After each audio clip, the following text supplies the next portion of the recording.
Bienvenidos amigos a esta reflexión del día de hoy.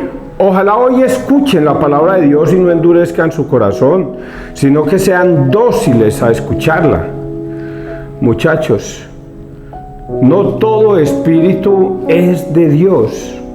Ustedes no pueden estar escuchando la palabra de Dios en cualquier boca que llega y les toca la puerta y que porque dicen vengo en el nombre del Señor Jesucristo es de Dios. Ustedes no pueden dejar de ser tan ilusos, porque ellos vienen muy bonitos, pero no es que Jesucristo lo dijo también en su evangelio, dijo, cuidado, vendrán muchos profetas falsos a tocarle la puerta de su casa, vendrán vestidos como ovejas, pero por dentro son lobos rapaces, y los sacarán. Es muy importante que usted logre entender esta advertencia de Jesús, que muchos van a venir a tocar a su puerta y ustedes se van a dejar llevar por Dios bendito, y Jesús les advierte, son profetas, pero son falsos. Ellos no van a venir a decirle, vengo en el nombre de Satanás, a decirles que me sigan. ¿Quién va a seguir a un hombre que diga que viene en el nombre de Satanás? Nadie. Tiene que venir diciendo, vengo en el nombre de nuestro Señor Jesucristo, para poder que usted lo siga. Y apenas lo tenga ya esclavizado, ya se lo llevó Satanás. Por eso, no todo espíritu que hable de la palabra de Dios es de Dios. Debemos analizar los espíritus. ¿Y cómo se analiza un espíritu? Es muy fácil. Venga. Si usted viene hablando de Jesucristo, ¿usted está de acuerdo en que debemos ir a bautizarnos con un sacerdote? No, claro que no. Evidentemente un sacerdote no tiene poder. No es de Dios. ¿No es que Juan 20, 21, 23 nombra que debemos confesarnos nuestros pecados para que Dios nos los perdone? No es de Dios. Venga, nosotros podemos recibir la Eucaristía. No, esto es un simbolismo, eso se lo inventó la Iglesia Católica, no es de Dios. Es un Satanás evitando que usted se confiese y que usted reciba el cuerpo y la sangre de Cristo. Pero es un profeta vestido como ovejita, con corbatica, con sombrerito a las mujeres, todas hermosas, pero no son de Dios. Y le van a predicar la palabra de Dios, es la misma palabra que usted va a escuchar en la Iglesia Católica, es la misma, solo con una pequeña diferencia. Ellos van a tergiversar las Escrituras para su propia condenación. Y termino diciendo esa primera parte, cuidado ustedes los pastores, ojalá me estén escuchando los pastores, cuidado, ustedes también son engañados por Satanás. Muchos de ustedes creen que por predicar, alabar y aleluyar a Dios lo están haciendo bien las cosas. Y resulta que el mismo Satanás los tiene engañados. Cuando les prohíbe confesarse, cuando les prohíben recibir la Eucaristía, el mismo Satanás les ha dicho que la Iglesia Católica es idólatra, que porque lea Éxodo 24. ¿Y qué pasó con Éxodo 21, 2 y 3? ¿Por qué Éxodo 24, 5 y 6? ¿Por qué no echamos más para atrás? Y ustedes se dejan engañar de que la iglesia es idólatra. Y creen que es la verdad, y eso es un error, muchachos. Es muy fácil convencer a una persona de que lo sigan. Y es muy difícil que una persona bien instruida en la iglesia de Cristo se salga. Un católico ignorante, seguro protestante. Vamos a persignarnos, muchachos, en el nombre del Padre, del Hijo, del Espíritu Santo, amén. Vamos, hoy es continuación de las lecturas de ayer. Juan 15, 12, 17. Esto os mandó que os améis unos a otros. Primera lectura, Hechos 15, 22, 31. La primera lectura fue hasta ayer, el primer día fue del 1 al 6, ayer fue del 7 al 21 y hoy es del 22 al 31. Es continuación de estas tres lecturas. Y ahorita les explico para los que han llegado por primera vez a ver este evangelio de qué se trataron esta trilogía, vamos a llamarle trilogía. Hemos decidido el Espíritu Santo y nosotros no imponeros más cargas que las indispensables. En aquellos días, los apóstoles y los presbíteros con toda la iglesia acordaron elegir a algunos de ellos para mandarlos a Antioquía con Pablo y Bernabé. Eligieron a Judas, llamado Barsabás, y a Silas, miembros eminentes entre los hermanos, y enviaron por medio de ellos esta carta. Los apóstoles y los presbíteros hermanos saludan a los hermanos de Antioquía, Siria y Cilicia, provenientes de la gentilidad. Habiéndonos enterado de que algunos de aquí, sin encargo nuestro, os han alborotado con sus palabras, desconcertando vuestros ánimos, hemos decidido por unanimidad elegir algunos y enviároslos con nuestros queridos Bernabé y Pablo, hombres que han entregado su vida al nombre de nuestro Señor Jesucristo. Os mandamos pues a Silas y a Judas, que os referirán de palabra lo que sigue. Hemos decidido, el Espíritu Santo y nosotros, no imponeros más cargas que las indispensables, que os abstengáis de carne sacrificada a los ídolos, de sangre de animales estrangulados y de uniones ilegítimas. Haréis bien en apartaros de todo esto. Saludos. Los despidieron y ellos bajaron a Antioquía, donde reunieron a la comunidad y entregaron la carta.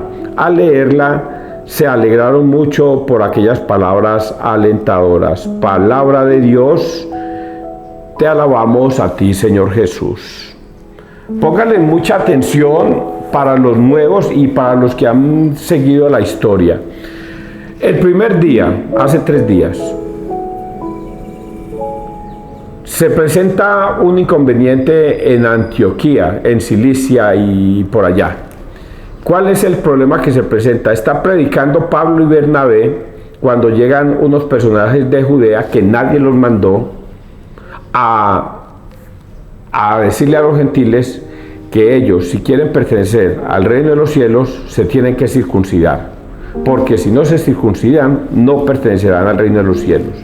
Y eso causó un gran alboroto. Unos decían que sí y otros decían que no es necesario. Y Pablo y Bernabé no sabían qué hacer. No fueron capaces de solucionar esa problemática que se presentaba en esos pueblos. Entonces decidieron ir a Jerusalén a preguntarle a los apóstoles. Pues bien, ellos toman la decisión y se van para Jerusalén, y ayer, segundo día, presentamos qué fue lo que sucedió allí, en esa reunión, que si no estoy mal es el primer concilio vaticano, el concilio de Jerusalén, donde se reúnen precisamente los apóstoles y los presbíteros a debatir sobre un tema que se estaba presentando. ¿Y cuál era el tema? Pues ese que ya les comenté, que ellos estaban discutiendo si debían circuncidarse o no los gentiles para pertenecer al reino de los cielos. Y se presentó nuevamente otro alboroto entre ellos, porque habían judíos convertidos que decían que sí, que había necesidad de obedecer de todas formas a Moisés, y Moisés ordenaba la circuncisión. Pues se presentó tal alboroto de que no sabían qué hacer, hasta que Pedro tomó la palabra, y Pedro pone las cosas en su lugar y todo el mundo calla, todo el mundo guarda silencio. Se acabó el alboroto. Va a hablar el jefe de la iglesia. Va a hablar. Y Pedro expone: ustedes saben, hermanos, que yo fui escogido en medio de ustedes por Cristo mismo para llevar el evangelio. Pues bien, no es lícito ponerle estas cargas a los gentiles, que ni siquiera nosotros mismos y nuestros padres éramos capaces de afrontar el tema de la circuncisión. Por lo tanto, a partir de hoy queda abolido ese tema. Y ayer les explicaba de cómo Pedro tomó la palabra y se puso al pie a decir que él era el sucesor de Cristo, que Cristo le dio tal potestad. Y les dije yo que en Mateo 16:18 vemos como Cristo lo nombra a él el Papa. lo nombra y le entrega las llaves del cielo y le da autoridad para atar y desatar. Y les dije ayer también que Pedro tomó esa autoridad para desatar la circuncisión. No fue Jesucristo el que desató la circuncisión, fue Pedro el que tomó la palabra y dijo: de ahorita en adelante ya no hay más circuncisión, y la desató. Lo que ates en la tierra quedará atado en el cielo, y lo que desates en la tierra quedará desatado en el cielo. Ya. Pedro es la cabeza visible de la Iglesia Católica, es nuestro primer papa, y es allí donde hoy se presenta la siguiente situación. Ya después de haber dilucidado el problema, Pablo toma la palabra y dice: bueno, de ahorita en adelante entonces ya no hay circuncisión, pero eso sí, vamos a poner unos detalles, que eviten los matrimonios amancebados, deben estar ilegítimos, son ilegítimos, deben estar legitimados por la Iglesia. Eviten, y otros hay, otros que no recuerdo bien. Y el caso es que hoy ya el final de esta trilogía. ¿Cuál es el final? Como se presentó ese problema allá en Antioquía, entonces los apóstoles tomaron una decisión: vamos a mandar a 2 pastores, a 2 sacerdotes, para que ellos sean los que guíen a ese pueblo, a Judas y a otro. Y los vamos a mandar con una carta diciéndoles que de ahorita en adelante ya no hay necesidad de la circuncisión y que lo único que tienen que evitar es los matrimonios ilegítimos y sacrificar animales a los ídolos y todas estas cosas. Pero también vamos a decir que solo Judas y este otro caballero tienen la autoridad de la Iglesia para enseñar. Nadie más puede enseñar, nadie. Y por eso la Iglesia hoy día se comporta de esa igual manera. Aquí en Colombia ningún sacerdote, ningún obispo, ningún cardenal puede tomar una decisión en contra de lo que ya está escrito en el Evangelio. Nadie puede tomar esa decisión. Venga, yo me voy a inventar que no vayamos donde los sacerdotes a confesarnos. No, ellos no tienen la autoridad para dar semejante decisión. Solamente en Roma se puede tomar esta decisión. Por eso la Iglesia es tan unida, es universal, pero es unida. Por eso el Evangelio de hoy se está dando en todas partes del mundo y se está predicando exactamente lo mismo. Hasta el Papa hoy se levantó a predicar el Evangelio de hoy, y ese es el mismo que estoy predicando yo, el mismo que se está predicando en China, en Estados Unidos, en Chile, en Canadá, en Rusia, en donde haya una Iglesia católica, es el mismo Evangelio. Pues esa es la unidad de la Iglesia católica.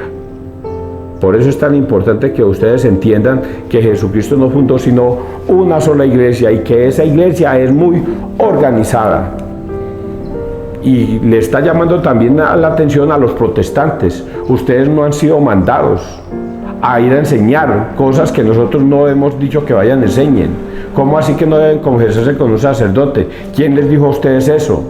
¿Cómo así que no deben recibir la Eucaristía? ¿Quién les dijo a ustedes eso? ¿Quién los mandó? Por eso ustedes, se los dije al principio, no deben escuchar profetas que lleguen a su casa a decir que vienen en el nombre de Jesucristo, porque son profetas falsos que los van a engañar y se los van a llevar. Y si no lo creen todavía, entonces voy a leer las siguientes lecturas. Vamos a leer el Salmo 56. Te daré gracias ante los pueblos, Señor. Mi corazón está firme, Dios mío, mi corazón está firme. Voy a cantar y a tocar. Despierta, gloria mía, despertad, cítara y arpa, despertaré a la aurora. Te daré gracias ante los pueblos, Señor. Tocaré para ti ante las naciones, por tu bondad, que es más grande que los cielos, por tu fidelidad que alcanza las nubes. Elévate sobre el cielo, Dios mío, y llene la tierra tu gloria.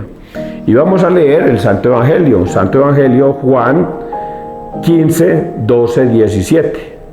Esto os mando, que os améis unos a otros. Mucha atención lo que voy a leer en estas lecturas, que es palabra de Dios.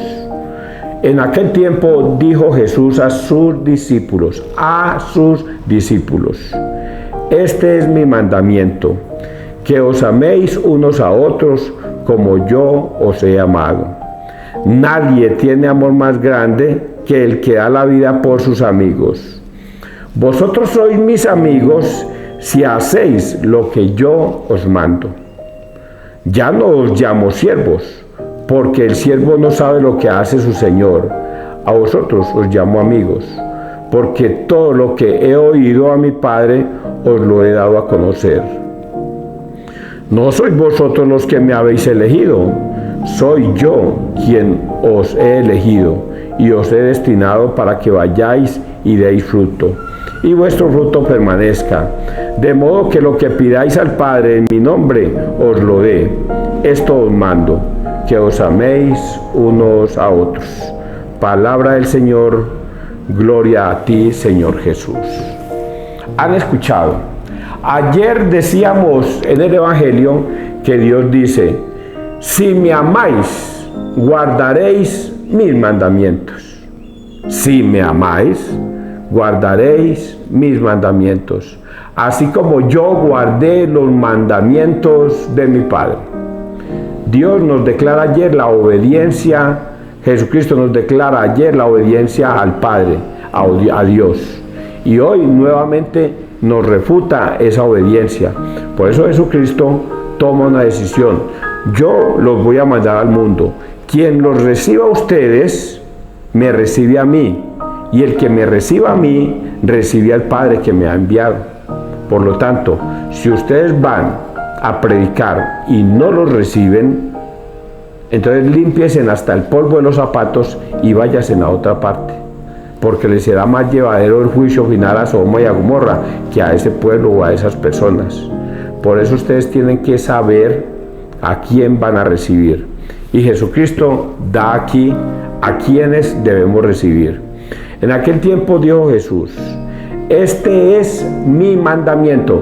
Oiga, cuando uno se imagina mi mandamiento, ¿qué es un mandamiento? Un mandamiento es que yo lo voy a mandar, mi hijo, lo voy a mandar, o sea que es mi mandamiento. No es que le voy a dar una orden, lo voy a mandar. Venga, mi hijo, vaya a la tienda y me trae una libra de arroz. Yo le estoy dando un mandamiento, o sea, que vaya, lo he mandado a que vaya y me traiga una libra de arroz. Eso es un mandamiento. Voy a decirles que vayan y me le tanqueen la moto, un mandamiento. Hijo, vaya y me tanquea la moto, es un mandamiento. ¿Qué es un mandamiento? Es que Jesucristo mandó a hacer lo que Él dijo. Eso es un mandamiento. Bueno, vamos a analizar esto que ha dicho Jesucristo. Este es mi mandamiento. ¿Cuál es el mandamiento? Que os améis unos a otros como yo os he amado. O sea, que entre nosotros los hombres no haya rivalidades, sino que haya amor y perdón. Perdón. O sea, nosotros no podemos tener rivalidades entre nosotros, sino amarnos los unos a los otros. Como Jesucristo amó la raza humana, a todos nos amó por igual. Por eso vino y desechó la esclavitud, desechó el alumno, desechó el esclavo, desechó el hijo. ¿Cómo los desechó? Ya no llaméis padre a nadie, dándole a entender que el hijo no es mayor que el padre y que el padre no es mayor que el hijo, que somos iguales. Ya no llaméis maestros a nadie, porque el maestro es el padre. Eso quiere decir que el alumno no es más que el maestro y que el maestro no es más que el alumno, porque algún día el alumno va a superar al maestro, y por eso igualó a todo mundo. Dijo esto para que saliera este mandamiento. Os digo que os améis unos a los otros, y por eso fue que Jesucristo también le lavó los pies a los discípulos, para darles a entender el tema de la humildad. Que si ustedes saben que yo soy el maestro y vengo y le lavo los pies a ustedes, ¿qué les estoy diciendo? Que aunque yo sea el maestro, el Señor de señores, el Dios, el Mesías, me rebajo a la condición de lavarle hasta los pies a mis semejantes, para que ustedes guarden esa humildad. Nadie tiene amor más grande que el que da la vida por sus amigos. Y Jesucristo va a decir esta vaina. Terrible, porque esto es terrible. Lo que yo voy a leer aquí a continuación es terrible. ¿Qué voy a leer? Vosotros sois mis amigos si hacéis lo que yo os mando. Eso es terrible. Vosotros sois mis amigos si hacéis lo que yo os mando. ¿Y por qué es terrible esto que yo estoy diciendo sabiendo que es tan bonito? Es que esto es bonito para los que obedecen. Para los que obedecen, saben y entienden que debemos obedecer a Dios. ¿Y qué es obedecer a Dios? Si Jesucristo nos dice, vuelve el perro arrepentido, que debemos ir a confesarnos con un sacerdote en Juan 20, 21, 23, vamos.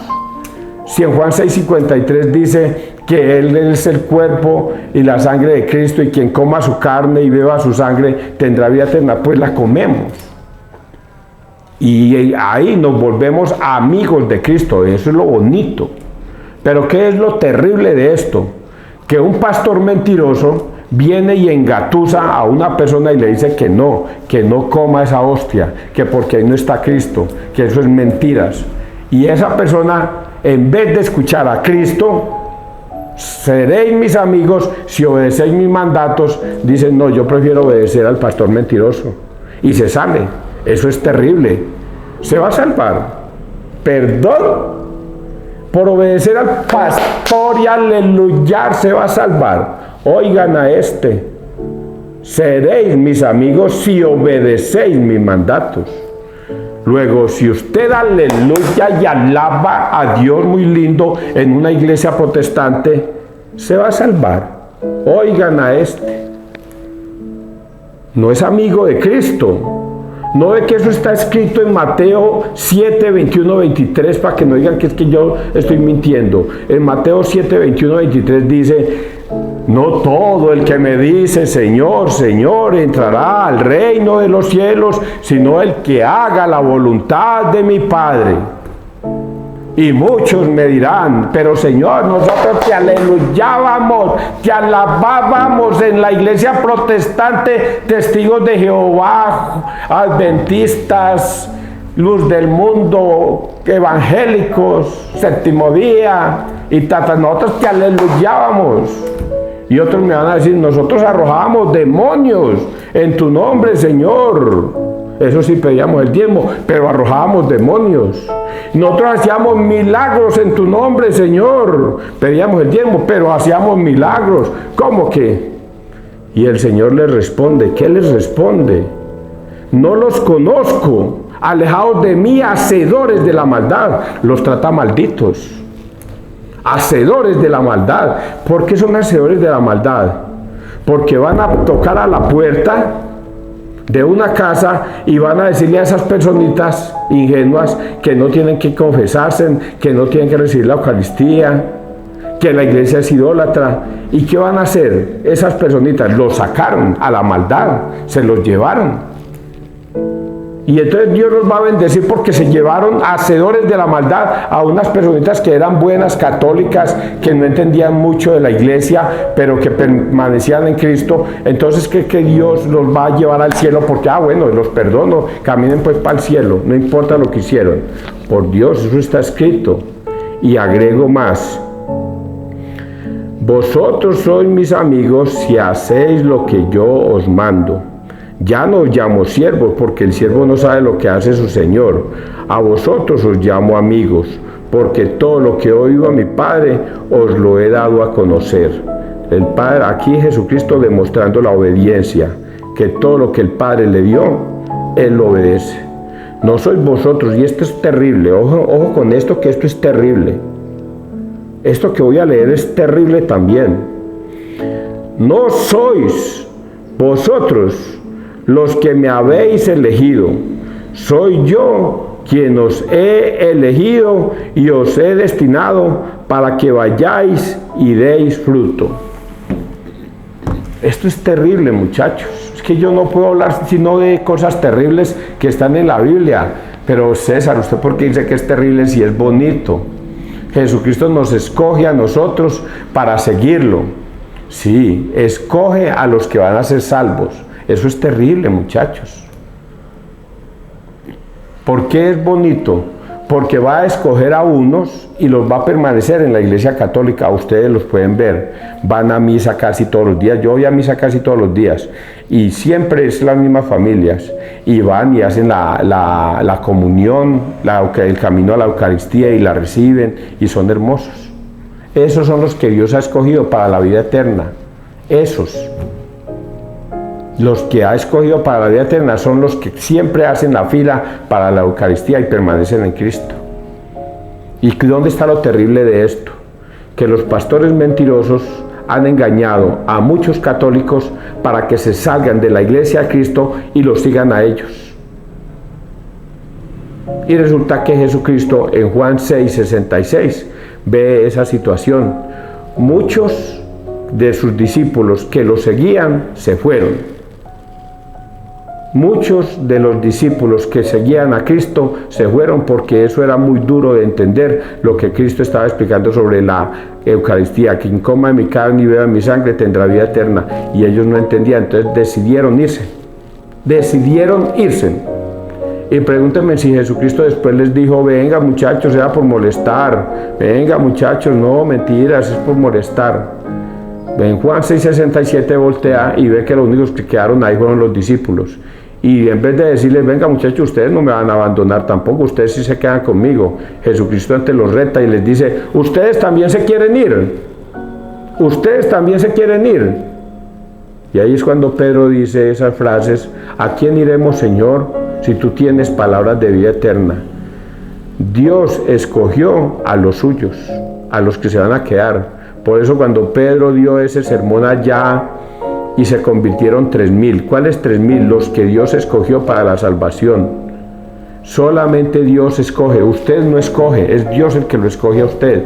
Si usted, por ejemplo, decide seguir a un pastor mentiroso, Dios lo va a detener. Jesucristo lo va a detener para que no siga el pastor mentiroso. Jesucristo no lo detiene. Hágale, papito, váyase. Usted escogió, pero Dios no lo va a llamar. Pero hay algunas casas donde va un pastor mentiroso, vamos a suponer que van a la mía, pues. Vamos a suponer que van a la mía los pastores mentirosos. La Biblia dice que no los reciba, porque no debemos participar de su pecado, no los reciban. Yo los recibo para tratar de convencerlos del error en que están. Me van a convencer a mí de que la Iglesia Católica no es la de Cristo. ¿Cómo? Si tengo suficiente sabiduría y entendimiento para darme cuenta que la única iglesia que fundó Cristo es la Iglesia Católica. No, yo puedo nombrarme a mí mismo un escogido de Dios. Un escogido de Dios. Pero tengo que hacer una salvedad. Soy un pecador en estos momentos. Ofendo a Dios todos los días de pensamiento, palabra, obra y omisión. Y no puedo declararme sino pecador ante ustedes y ante Dios en estos momentos. Pero soy un escogido de Dios para la salvación. No sois vosotros los que me habéis elegido, soy yo quien os he elegido y os he destinado para que vayáis y deis fruto, y vuestro fruto permanezca. Espero que hayan entendido esta reflexión de hoy, que fue muy parecida a la de ayer y es muy parecida a la de antier, porque hablaban sobre el mismo tema. Dios dejó una iglesia instituida, organizada, para llevar su mensaje por el mundo y predicar su palabra. Y ustedes deben obedecer esa iglesia. Si ustedes no obedecen esa iglesia, no son amigos de Cristo. Que Dios te bendiga, que Dios nos bendiga donde quiera que todos estemos.